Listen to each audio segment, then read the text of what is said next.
बघा, दिवसाचे temperature 40°C आणि रात्रीचे टेम्परेचर हे 20°C पाहिजे। तर याला काय म्हणतात की कमाल आणि किमान तापमान आपण जे म्हणतो, कमाल आणि किमान तापमान हे निम्म्या फरकाने पाहिजे, म्हणजे 50% असतं। तर त्यावेळेस स्पीकरना हा शॉक बसत नाही। परंतु तुम्हा सर्वांना आठवत असेल की साधारणपणे 8 दिवसापूर्वी, 8 ते 10 दिवसापूर्वी अचानकपणे एक पश्चिमी विक्षोभ म्हणजे हिमालयाकडून येणारा जो विक्षोभ आहे, त्याच्यामुळे काय झालं की रात्रीचं टेम्परेचर हे 8 पर्यंत आलं। अगदी पेपरला, न्यूज पेपरला देखील बातम्या होत्या की अचानक थंडी वाढली। म्हणजे टेम्परेचर हे पश्चिमी आवर्त आल्यानंतर हवेचा जो स्पेक्ट्रम, मी SMS पण टाकला होता बघा की 2 दिवस नाशिक जिल्ह्यामध्ये म्हणण्यापेक्षा संपूर्ण महाराष्ट्राच्या विदर्भ सोडून सगळ्या भागामध्ये वारा राहील 2 दिवस, हे बोललो होतो मी। तर त्याच काळामध्ये जो वारा आला आपल्याकडे पश्चिमी आवर्ताचा हिमालयन वारा, तर त्या वाऱ्याने काय केलं, रात्रीचं टेम्परेचर हे खूप कमी केलं। म्हणजे आसपास ते टेम्परेचर असं होतं की 7°C पर्यंत खाली आलं होतं। आणि त्याच दिवशी साधारणपणे 41°C हे दिवसाचं तापमान होतं। म्हणजे मिनिमम मॅक्सिमम टेम्परेचर हे 50%वर असतं। दिवसापेक्षा रात्रीचं टेम्परेचर 50% खाली पाहिजे तर पिके व्यवस्थित असतात। तर त्या दिवशी जे 7°C झालं टेम्परेचर झालं होतं, त्याच्यामुळे कांदा पिकांना मोठा फटका बसला। त्या ठिकाणी एक नवीन समस्या ह्या वर्षी दिसते कांद्या पिकावर बघा, ती म्हणजे समस्या म्हणण्यापेक्षा टेम्परेचर व्हेरिएशन। जेव्हा उन्हाळ्याकडून पावसाळ्याकडून हिवाळ्याकडून उन्हाळ्याकडे जातो, तर त्यावेळेस फ्लक्च्युएशन आपण जे म्हणतो टेम्परेचर, तर त्यावेळेस काय होतं, दिवसाच्या आणि रात्रीच्या टेम्परेचर मध्ये जर खूप मोठी तफावत झाली तर मात्र कांदा पिकाला मोठा त्या ठिकाणी फटका बसतो। म्हणजे त्याला रेजिस्टन्स म्हणतो आपण, हीट रेजिस्टन्स असतो त्या काळामध्ये, आणि त्याचा परिणाम हा कांदा पिकावर होतो। आता बघा, काही ठिकाणी कांदे करपून गेले, वरच्या बाजूला करपा त्या ठिकाणी लावलाय। आता त्या ठिकाणी काय झालं की लोकांनी हलकी बुरशीनाशक त्या ठिकाणी दिली होती, अचानक डावणीचा अटॅक त्या ठिकाणी वाढला गेला, भुरी सदृश्य देखील काही करपे त्या ठिकाणी वाढले गेले। तर त्याला बऱ्याच शेतकऱ्यांचे ती कॉल येत आणि फोटो पण टाकले की भाऊ असं असं झालं। तर तो 8 दिवसापूर्वी जी सिच्युएशन झाली होती, हा सगळा त्याचा प्रकार आहे। रात्रीचं टेम्परेचर 7 झालं आणि अचानक वातावरण त्या ठिकाणी, पण ज्या लोकांनी चांगले स्प्रे दिले तर त्या ठिकाणी प्रॉब्लेम काही तो नाहीये। तर बघा शेतकरी मित्रांनो, तर याकरता काय केलं पाहिजे, बरेच लोक अमिस्टार देत आहे। आता अमिस्टारने होतं काय की अझॅक्सिस्ट्रोबिन काय करतं, रोग कंट्रोल करताना जाळतं देखील कदाचित, त्याच्यामुळे अजून त्याचा साईड इफेक्ट दिसण्याची शक्यता असते।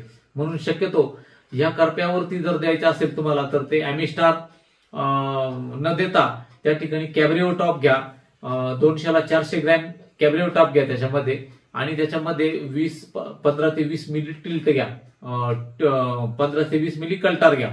आता कल्टारने काय होतं की पात हिरवीगार असते।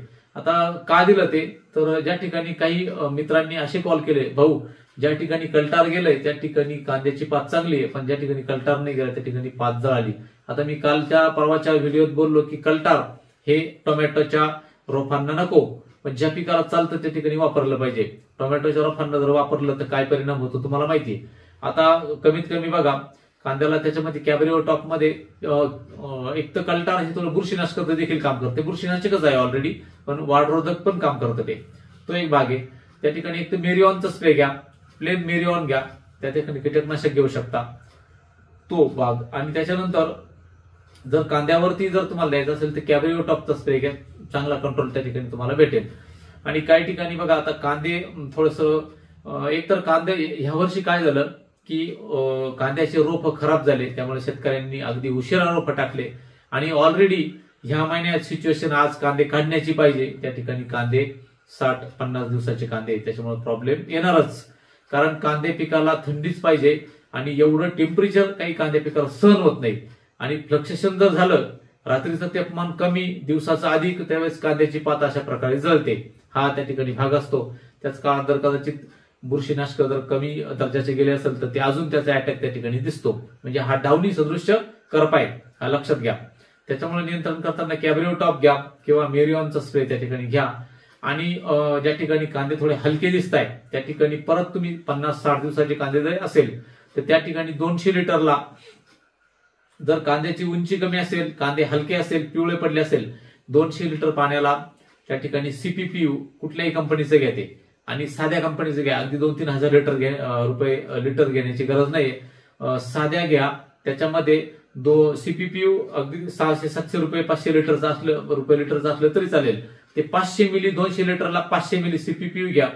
त्याच्यानंतर 200 लिटरला 300 ते 400 मिली बायोविटा घ्या, आणि पी बुस्टर अर्धा किलो घ्या. त्याच्यामध्ये 1 किलो घेऊ नका, टेम्परेचर जास्त आहे. असा तिन्ही एकत्रित द्या. सीपीपीयू 500 मिली, पी बुस्टर इंडिकेमचं जे येतं ते 500 ग्रॅम, आणि बायोविटा 500 मिली.